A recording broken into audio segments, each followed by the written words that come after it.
This will review the polytheistic religions and philosophies that we've learned about over the past few weeks that will be on your assessment on Monday. First up is Hinduism. Hinduism started in India near the Ganges River. The beliefs include karma, which are the good and bad deeds that determine how your soul will be reincarnated, reincarnation being how your soul is reborn. Dharma are your religious duties, and this refers to the caste system, which include the priests, the warriors, the merchants, the peasants, and at the very bottom, not part of the system, are the untouchables. This social class determines how you will live out your life and determine your karma.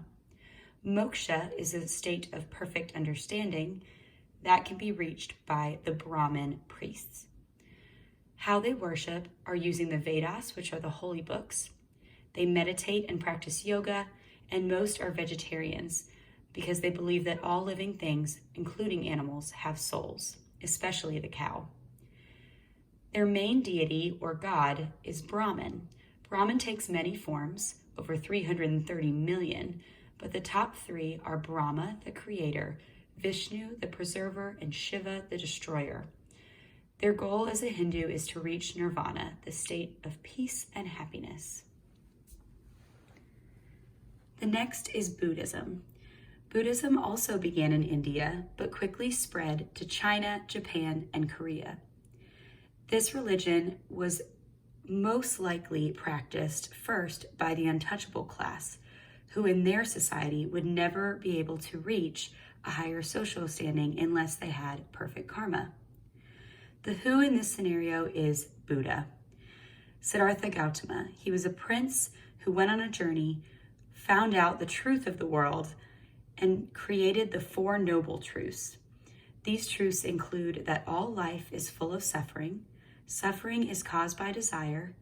To get rid of suffering, you must rid yourself of desire, and in order to do that, you must follow the Eightfold Path. The Eightfold Path is a set of guidelines that all Buddhists need to try to follow in order to reach nirvana, the same goal as Hindus. Buddhists also meditate, but they also can reach enlightenment, which is a state of understanding. The next group of philosophies that we talked about all came from China. First up is Confucianism.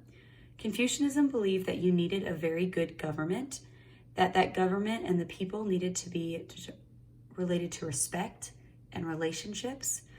The 5 relationships that he pointed out were parent and child, husband and wife, friend, elder and younger, and ruler and subjects.